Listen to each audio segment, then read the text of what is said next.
Morning, everybody. I'm just stepping in for Michael to chair this meeting today. So shall we start with apologies for absence? Chair, we've got apologies from Jason Zadrozny, for whom Tom Hollis is substituting, for Councillor Michael Payne, for whom John Clark is substituting, and for Sybil Fielding, for whom Nicola Heaton is substituting. Great, thank you. Apologies from Roger Jackson, please. Thank you, all noted. Do we have any declarations of interest? No? Okay, can we have a look at the minutes of the previous meeting? And do we agree they're a correct record? Does anybody have any points to raise? No? Excellent. So, moving on to the substantive item. Futures 2025 efficiency strategy. Craig, would you like to take us through it? Thank you, Chair. Members, the report in itself, and members will note, we've got a very light agenda today, but I don't want that to kind of take away from the importance of the single agenda item and the consequences for the Fire and Rescue Service in Nottingham and Nottinghamshire. The reality is that it's a straightforward report. It is really the start of a process for the service to come back to members later in the year and throughout this financial year around how we're going to balance the budget and meet your statutory duties as a fire authority. The reality of that, though, is we've laid out in the background is that we've had over a decade of austerity and that appears to continue. The drivers for that may be different in terms of inflation and the effects of global issues, particularly around Europe, and Becky, through Finance and Resources Committee, has tried to lay that out for members and that fire authority also. There's also the issue we've issued our community risk management plan, and that sets out your challenges and our commitments to communities of the city and county. 1.5 talks about the potential funding gap that we actually face for next year. You'll have had papers again through Finance and Resources that have been reported to authority around the in-year savings that we're doing, the temporary measures that we are doing. If I remember rightly, that's about £1.7 million worth of identified savings in year. So the problem is not going away, and I think if inflation carries on, that may linger further over into the financial years. So we may have to look at a longer term plan. But what we're trying to do here with this strategy, and we've called it Futures 25, really to talk about the future and to link up with the CRMP that goes to 2025. And for some reason in the fire service, we always like to call something a name so people understand what it is. So efficiency strategy, or whatever way you want to call it, cost savings, or those sorts of things, it doesn't really matter for me. I think that is semantics. My role really is to advise you as your Chief Fire Officer about the strategy that we propose to you and seek your support so that we can actually then get on with the work. It outlines the intended strategy in section 2. We know the size potentially of the issue, and it also talks really, if we get increased funding, which is not likely to public sector, then some of these issues will go away. But it still doesn't change the fact we've got some challenges around fire protection post Grenfell, and we've tried to lay those out through Community Safety Committee as well to make sure that all members across all committees, where possible, are as informed as they can be based on what we face in future. 2.3, the table in there, again, this is lifted from the Finance and Resources papers. Just really gives you a projection that Becky and the team put together for us to lay out very clearly the issues we may face. And of course, we still have the restriction locally around funding in council tax about what we can raise or can't raise through council tax funding, bearing in mind the pressures on the households regardless anyway. I guess really one of the things with, in 2.5, we go straight to the point really, is there's two areas we're going to look at, and there isn't detail specifically here because we don't have recommendations that we've worked up as yet. So we'll be looking at the service pay budget, and again, certainly my time as being part of the change process over the last decade, we've gone from something in excess of 1,100 staff to just over 800 staff. So just like any public sector body, significant 25 to 30% reductions in that time.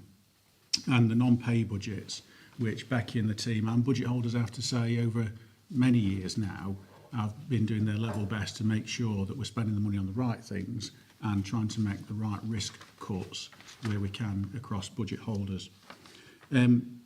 I suppose really future issues are going to be compounded by the available budget we have. So what can we actually achieve with the budget we have?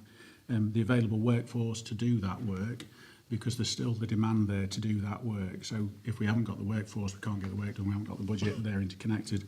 And the demands of the sector, that is something clear to me. We've got the fire reform launch next week. The Fire Minister has announced that they're going to do, I think the 18th of May, they're going to launch the government's proposals for reform of the fire sector.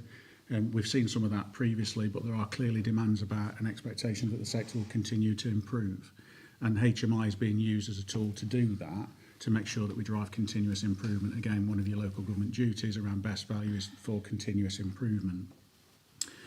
The reality is around your budgets, and we've laid that out in the CRMP as well, about how that is laid out. About 75% plus of your total budget is on pay. So I think it's clear and obvious that if we're looking at £2 million in year and subsequent things, pay budget and therefore people, because we are actually talking about people at the end of the day, cannot go unaffected by any significant cuts, and these are now becoming significant cuts. And other things that we spend about 0.4% on support services, and we spend about 5% on your capital financing, enabling us to do the things we do. And again, Monday, which is a great thing for Worksop, the authority is opening a new fire station at Worksop. So we're still trying to do those kinds of things. So we will look and seek for cuts and efficiencies in the pay budgets and in the non-pay budgets. Again, members of the Chair, if there's any questions as I go along or till the end. I suppose really some of the things on 2.6, I will, as your Chief Fire Officer, make it very clear, and hopefully to the whole of the workforce, it is the people that make the service to communities, and we will do our level best to make sure that we have a workforce that is able and capable to do the job that is expected of them. And we have a commitment in our CRMP as one of the strategies around our people. So looking after them, making sure the terms and conditions that they have are as good as we can give them, and that we look after them in terms of their physical and mental well-being. And there's no doubt when you start talking about significant change and cuts, as staff will see it, is that can have an impact on their morale. So managers are going to have to do their level best, and we will support them as best we can through this period of change. And what I would sort of say, the public sector, like anybody, is struggling to recruit into lots of roles. We're currently running at something like an 11 or 12% vacancy rate on support services. Now that is, in one sense that is good because we're building up a saving in year. I can't get away from that fact. But the reality is other people are then picking up the work for those people who aren't here, and we may not be getting work done that we've committed to in the CRMP. So it's a double-edged sword, very much so there. A couple of things then that are already ongoing.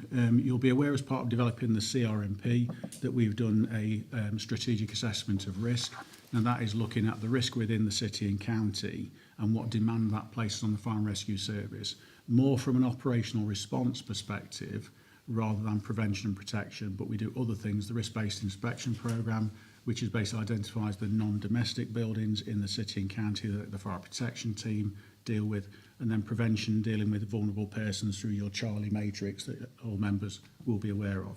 So there's a challenge there as well to make sure that we balance where we seek savings. So we're doing a strategic assessment of risk.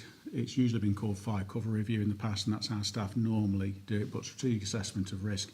And that is now being worked up around scenarios about where are the fire engines and fire stations for the demand that we face. So there's a piece of work that's been ongoing for some time, and that'll be reported about how is that going to help us make sure the fire appliances we do have or will have in the future are in the best possible places. And also in there as well, there is a workforce review that's taking place, and that looks at the support services side of the organisation. But those two work streams will be and are being pulled together to make sure that one can support the other. So the workforce review looks at the suitability and fit for purpose of support services, and there's a key element of that that's taking place now. The initial element is that's the management review. So rather than looking at, I guess really the doers in the organisation, we're making sure that we've got the right numbers of managers at the right levels in the right numbers before we start looking at the wider workforce to make sure the tiers of management and leadership are correct for what we need in the future.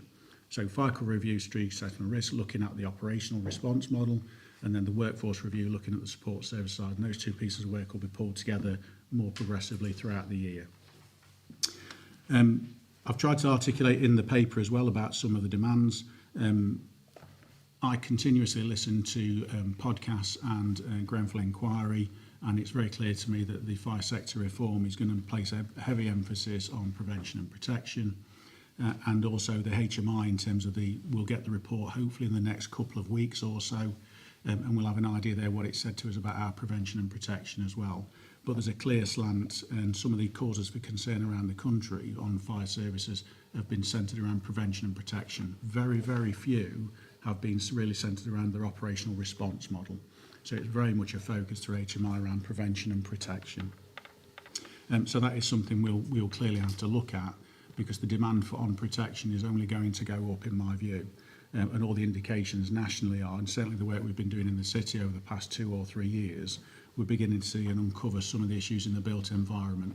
And if we don't address those with the right capacity, we're just building problems up that are foreseeable, that we have the ability to act upon, but if we do it early enough. The rest of the paper talks about the idea about the workforce review in 213, which I've kind of touched on, and they will make sure they are complementary. And 214 is that we could look at this in a really in a negative way, but the CRMP sets out the ambition that we've got a 10-year goal of being outstanding. So I want to make sure very clear as your Chief Officer, I have absolute ambition for this organisation to improve, but there's a reality within the resources of what those improvements will actually be. And that is something through the leadership at all levels. I need to make sure that people look at it in a positive sense as best they can to make sure this organisation continues to be an excellent organisation and improves where it is capable of doing so. But I think we're going to have to be very use a bit of bit surgical about those areas where we target our efforts to make sure that we're meeting the needs of your statutory duties, but also trying to improve where we can on behalf of the public of Nottingham and Nottinghamshire. As guest chair, that's pretty much the report. We've tried to keep it brief. The recommendations really are that you support the proposed approach within the report, and that we'll look to receive a further report, probably at full fire authority, if I'm honest, because there'll be things there in terms of more detail that will come back. So whether that affects support services, the permanent establishment, whether that's fire cover in the county, and what we sort of said in the report as well is anything that affects really the fire cover is a case for public consultation. I can pretty much guarantee if we're looking to move something from somewhere or drop it from somewhere, as members will know, it will not be received positively. But you will still have the task of balancing the budget on behalf of the fire authority. If we do get some approvals to go out to consultation, that will lead us up to Christmas at best part, really. That gives us time, I suppose, really to do members' seminars, chair, and those kind of things post-Christmas, with the ability to get things that we know we're going to do, so we can set the budget, set the council tax in February's fire authority next year, so we then know what the actual change is going to be. And again, we've done some in-year things, if there are any questions in terms of technical things around funding. We've done some in-year things.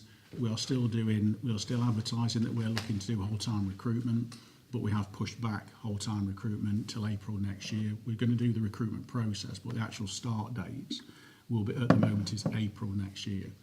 If the budgets and finances become better, we'll seek to pull that forward where best we can, but I think that will probably, the earliest is probably January or February of next year.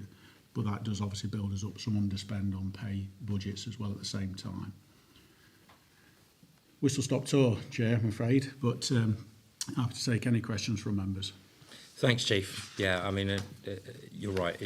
This is a very sort of pithy report, thankfully, Yep. but it's very substantive in what it's going to be Absolutely. looking at. So, yeah, do all right. No, we'll kick off. I think nobody will be surprised at what I'm about to say. But, obviously, I've got a lot of concerns about.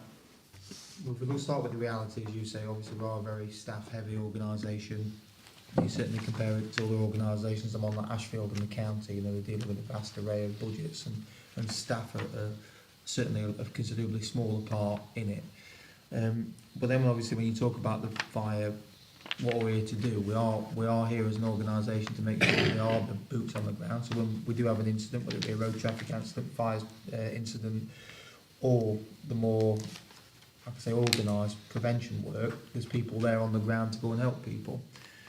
And And I suppose we're in the reality where there isn't as much money going about as there once was, but I'd hope there's certain red lines that we're going to be putting in to say this is the last thing, or if not, this is the thing we won't consider cutting. And obviously you'll be aware of some of the problems we've had at Ashfield, where we have had cuts to the fire station, and sadly we've had some quite serious incidents that who's to say would have turned out differently if we'd have had a full-time service. And I think certainly from my and Jason's perspective, we are very keen to make sure that the full-time firefighters are the last thing, or at least the very back thing that we wanting to look at changing. And it does certainly concern me when we're in things like, you know, recruitment's being pushed back, because that ultimately means there's less and less boots on the ground for when we need them. And then I suppose that turns to some more direct questions. You say that the government and some of the policies are turning into this prevention. Do those kind of officers come at the expense of the full-time responsive firefighters, the men and women there, i.e. because I assume that service is more of the plainclothes or retained staff that go out and do that.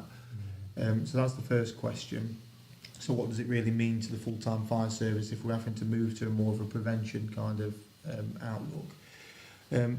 Is there any more work we can do with shared services? And I'm keen to understand what services we already do share. I know we have a good lot of stuff with the City Council and County already, but is there any kind of back office changes we can make that help, and maybe other authorities are doing? I think they're probably the first questions. So the red lines, prevention, and then the shared services.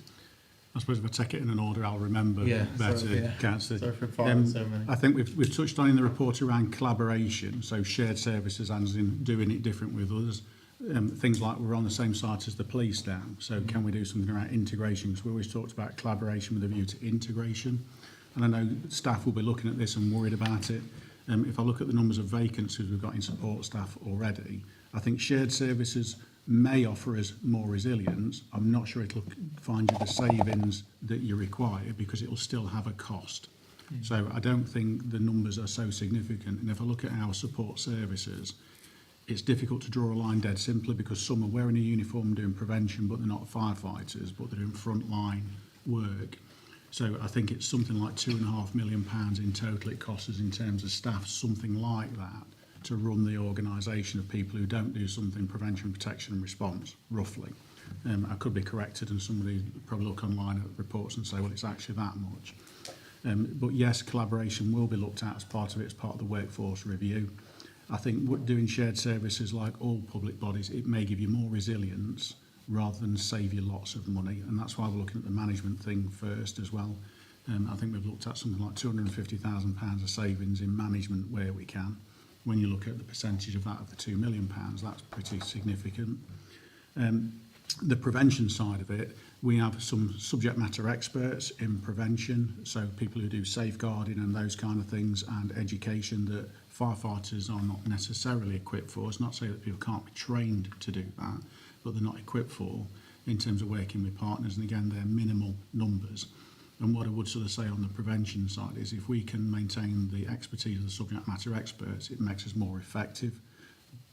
Part of that is the transient nature of where we move uniforms around the organisation and then they go for promotion and then we have to retrain them, and we don't get that, we don't keep that relationship with local partners and vulnerable persons. And again, we do have some of those people in there are uniformed operational people. So they can't be kind of, can't be isolated from it.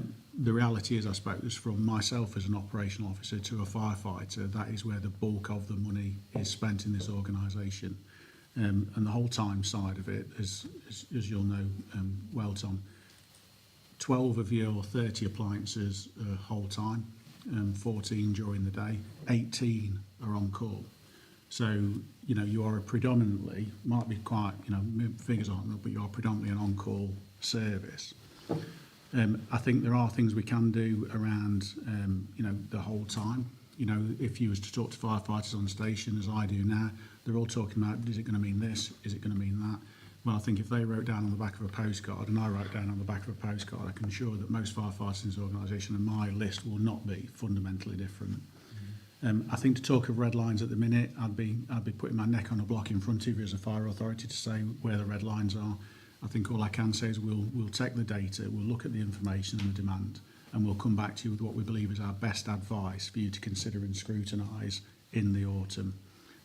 Looking at, as again, back to yourself in Ashfield, as I've sort of said to Councillor Zadrozny, the review that's taking place that encompasses the whole organisation, looking at where we best put our assets, and I'll give you my best operational advice as your Chief Fire Officer. Thank you. Johnny? Thanks. Hopefully I'm going to shock you what I'm going to say. Is that I'm not normally in favour of writing letters. I'm not in favour of writing to the government. It's something that I think isn't required most of the time. I think in this situation where we know how much trouble we could be in, I've looked at the finances, I've looked at the future plan, I think we could be in a bit of trouble. If it goes the way it goes with the country and the finances, I think we need to have an emergency summit. I think we need to be inviting every single member of Parliament to come and speak to us at the same time, where we can say, this is what we are worried about, these are our concerns, this is what we need. And the reason I'm saying that we need to do it now is you as me, we're probably going to have a general election next year. I think we're pretty much certain we're going to have a general election next year. When they are up there fighting for their seats, I want them to be talking about this fire authority and what they're going to be doing for us and how they are going to help support us. Because at the end of the day is we know that if our service doesn't do what it needs to do, people will die, people will lose their lives. So I think we need to get them in here and explain to them what we need from them, and they need to explain to us what they can do for us. And then as well as that, I did take on board what you said about some staff doing other people's jobs or stepping up and doing two jobs. Are we financially looking at paying them more or looking at how we can support them? The reason I say that is as you, I'm happy to do somebody else's job. It's always nice if somebody acknowledges that and says, we get you doing two jobs. We're going to have a look at maybe increasing your wage for a little bit while you're doing that until we can get somebody else on. It's just a nice way of saying we appreciate what you're doing, and we're not taking it as we're not going to replace you, or we're not going to think about it.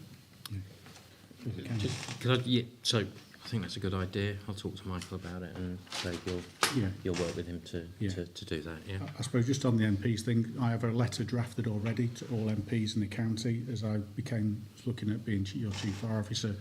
I felt it was important, given exactly your point, Councillor, that we needed to kind of lobby. You know, it's okay, we've got the National Fire Chiefs Council, and there is lots of dialogue in there about the position the council should be taking on behalf of the sector as senior leaders, as chief fire officers. I know the countries, you know, I'm a citizen of the country as well. I know the difficulties, but I don't face the difficulties given where I am in the pay band in the country compared to lots of my colleagues in this organisation face. And I know lots of people have got second and third jobs. That's not because they want to pay for more holidays, that's to pay for the gas, their electric and things. And I'm hearing that in buckets from staff. And it'd be completely wrong of me not to acknowledge that. So we've got a letter already drafted, Councillor, that I'm going to send from and the Chair. What I was going to do is wait till after the AGM because I don't know who's going to be sat with any kind of, you know, I always know I get the feedback from people about, you know, we're likely to be back on authority, but I don't know for certain. So the intention is that all the MPs will be sent that letter as soon as the AGM is done to invite a meeting, certainly with myself and Michael. I can amend the letter because it's only in draft about whether they'd be willing to come to a seminar where members can engage with them. I can certainly do that. And I think there is something about what's my position as Chief Fire Officer leading this organisation on your behalf, is that the public, if we want a public sector and we look at, and these are factual issues about the pay that is in the public sector and we are seeing in fire is not keeping pace to be attractive enough for people to stay. So recruitment is an issue already, and then retention. So my view is we've got local government pay points and scales. Is there something we can do about that? And that's been something in my mind for a number of weeks now. Forget the NJC for Green Book staff about pay scales. Is there something we can do as part of the workforce review that might be really, really small, but might be a significant gesture to staff that helps our retention of those people? And I don't want to be quoted this as a solution. So do we have a smaller Green Book staff paid better? You know, and we just accept that we don't do as many things as we currently do. So the letter to the MPs will go as soon as that, and we'll amend the letter to Council to say that we'd also like them I did have the opportunity to meet the Ashfield Member of Parliament prior to me going on leave. Michael unfortunately couldn't be there at the meeting, and one of the things I asked the MP was, their ability to lobby government for local funding settlements, because that would be, yes, the sector has got to have reform in terms of efficiencies and what it does, and we need to make sure we're getting our house in order. But if we want a 21st, 22nd century fire and rescue service, that comes at a cost. Yeah. And I think the only way of doing that is to level up or balance somehow what government give us as funding and what we have the ability to ask of our taxpayers in the city and county to pay for that service as well. Can I come back if possible? Yes, John. What I would say is, and this is just advice, is that you physically invite them to a meeting, maybe used in new buildings as an excuse. If members of parliament are like councillors, if you think you're going to miss out or someone's going to attend and you don't attend, it forces them to attend even if they don't want to. And especially with an election coming up, we need every single one of them to engage with us. If you send them a letter, the member of staff's going to get it, they're going to look at the diary, and they might attend, they might not attend. If you say physically on this meeting, we're going to show you around our new office and we want to have a chat with you about A, B, C, D, and just to make you aware, we've also sent it to these MPs and we've already had replies from these. You're kind of forcing the hand, and I think in some circumstances I would normally talk against that, as you know. Yes. I think in this situation we've got no option. Yeah, I suppose it was a question on my interview is, how would I use councillors of the authority? I would ask that back of yourselves as your constituent MPs as well. I will write as your chief officer if that's what you've asked of me. That's what we were planning on doing. But I would ask that is the more we do on fronts in terms of a united way, I think that will be really, really useful. I think that what that also does as well is demonstrate to the workforce about the position of the fire authority. That, the staff do listen and look at, particularly now we've got YouTube. I get lots of comments about YouTube videos and things about what did that mean, what did you mean there, Craig, when you said that, what did the councillor mean by that question. So I think, as members, I would ask that back as well, councillor as well. So, just following on from that, I think what we'll do is we'll take it through group leaders, work something out with you and following up with your letter and stuff. Yeah. John, you wanted a question? Yeah, and then please. I'd go along with what my colleagues were saying there. I don't hold much hope that we'll get the MPs. I can remember back in an earlier life as chair of the police authority when we had 23 murders there. So can we all meet on a Friday afternoon? We'll put you in the picture, we'll get some strength. I think we had about 4. But I hope they will come along because we have got, this paper's particularly good and I'm waiting for the next bit of it because it's now highlighting, it's putting a marker down and saying this is what's coming.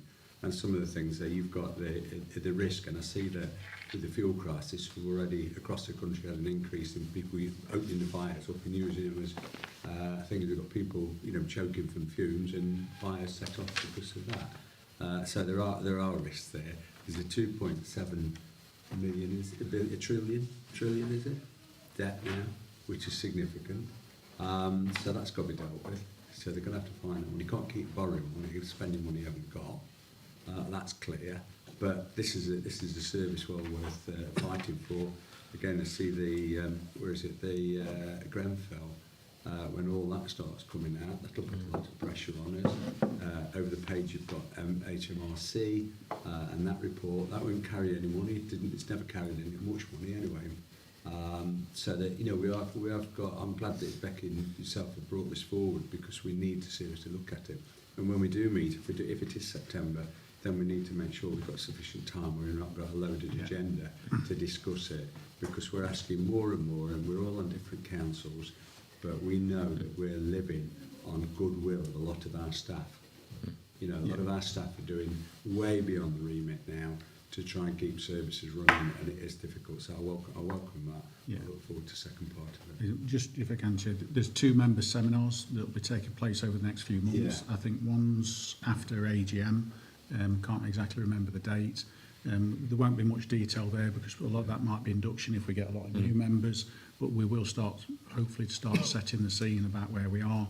And then I think 6th of September, so prior to Fire Authority, there may be some things that, with the approval of the chair and group leaders, there may be more detail that there's a bit more of an open discussion for members of the authority on that time to start talking about what we're likely to face, in a paper that comes formally to Fire Authority. So we've got 2 opportunities there, Councillor, to be able to do that. Yeah, I was going to make a comment about that, but Nicola, you want to ask a question Yeah, a first? separate question if you wanted to say.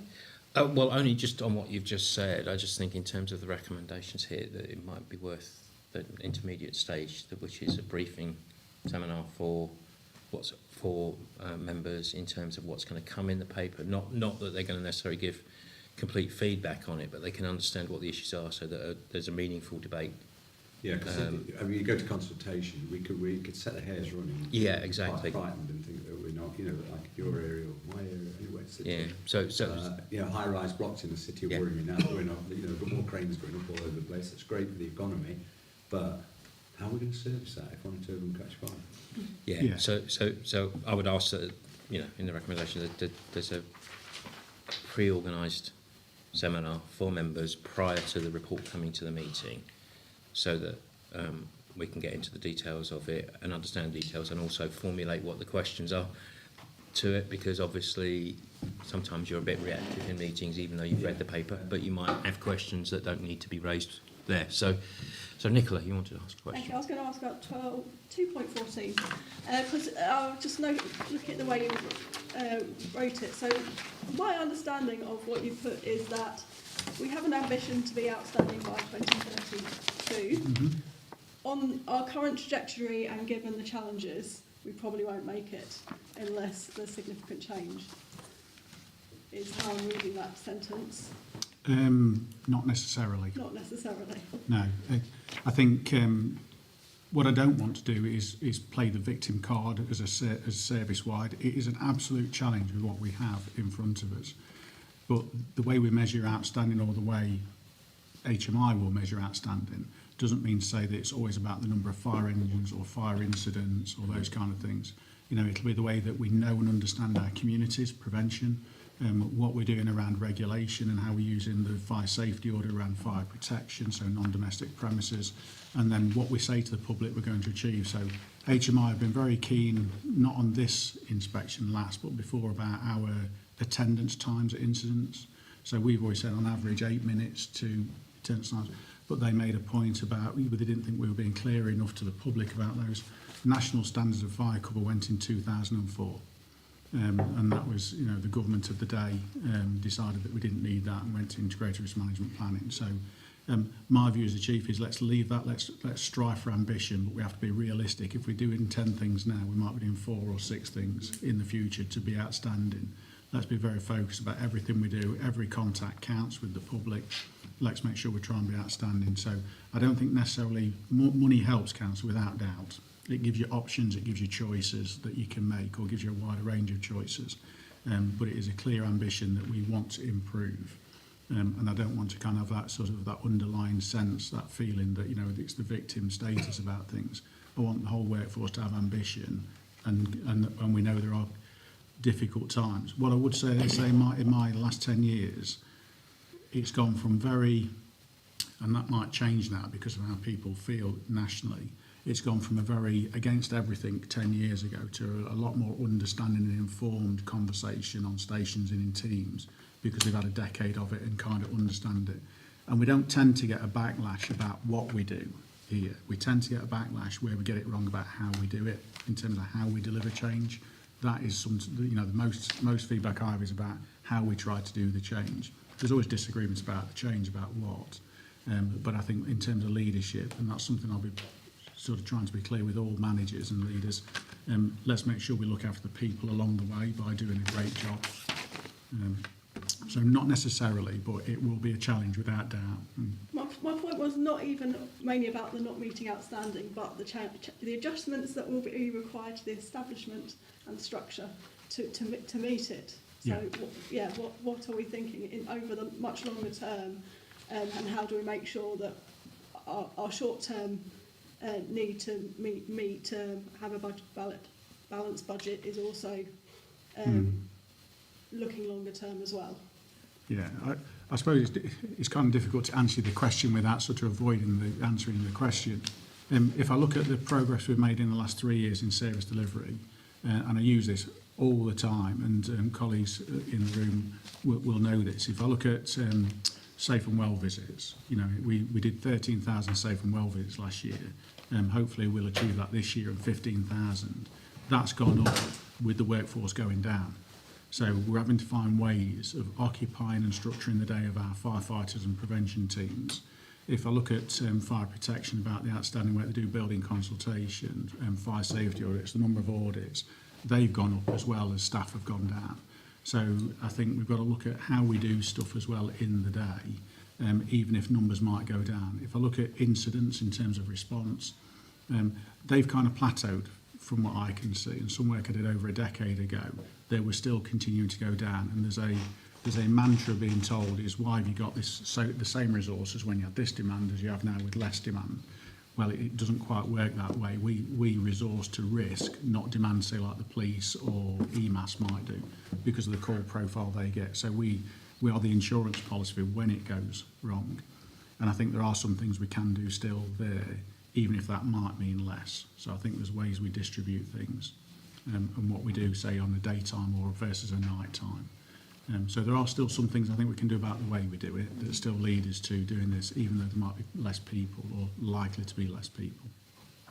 If I could just come in on that, when we wrote the CRMP, we did have a number of workshops, and one of that was an area that was discussed whether we should set ourselves as an outstanding target or just a lower level of adequate. But it was the staff, it was those workshops that we wanted to strive to be outstanding, and that's the staff that we've got within the organisation. So I think it's, even though we've got challenges ahead, we have got some really dedicated staff within this organisation that will strive continually towards that outstanding ambition. Great. Okay. Just Yeah, John. Come back. I'd go with the chief's side. There's a lot going to happen to people, and I'm just asking the question because I don't see to now where the engagement is with the unions. I'm not saying the nitty-gritty, but at the end of the day, they're the people that's going to deliver it on, throughout the service.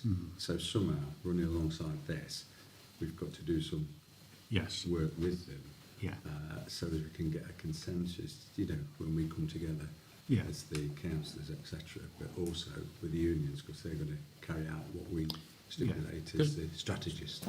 Just jumping there, because you're right, actually, it's not in here, and I was assuming that would be part of the plan in terms of what comes in the paper in September. So just for clarity's sake, the plan for engagement, whatever engagement is required, whether that's residents, whether that's colleagues, whether it's with the unions, that will be spelled out in the paper that comes in September. Just it wouldn't just land, Craig. Wouldn't just land with them. We've got to do that. They're going to take some nursing. Fair point. I suppose we've touched upon it in 4.2 about staff engagement is essential to address the concerns, both formally and informally. I suppose what members can read in that. If I give you some examples, we do a monthly newsletter, so we've got opportunities there. I do, it's fortnightly staff briefings, that might move to monthly, but fortnightly in between. We've got a middle managers seminars that we do, and we bring all middle managers in, and we'll start to use those middle managers about how they engage and lead their teams, about what change might mean. We've got a staff conference we're trying to have in the autumn, where we'll draw in as much of the staff as possible now that we're out of most of the COVID restrictions. So we've got lots of things around staff engagement. There's clearly the panels that we have, both for uniformed and non-uniformed workforce representatives, Unison, Fire Officers Association, Fire Brigades Union, and those kind of things. So there's the formal side. I've met and had a conversation as I moved into the Chief Fire Officer's role with who's now the Regional Secretary and one of the National Exec members for the East Midlands, to spell out some of the challenges that I saw as the incoming Chief. And I've got another meeting with them again in about 2 or 3 months. And it's my expectation that both the Assistant Chief Fire Officers under their stewardship, both of service delivery and service support, that they'll have a key role with, along with the wider strategic leadership team. So we think we've got pretty good structures in place.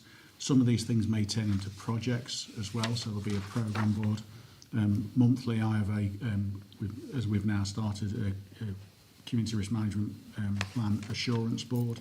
So major projects is in there as well, and we will look at workforce and financing as well monthly to make sure that we're keeping an overview on it. So we think we've got all the formal things in there, John, as well as the informal. It's the back channels really.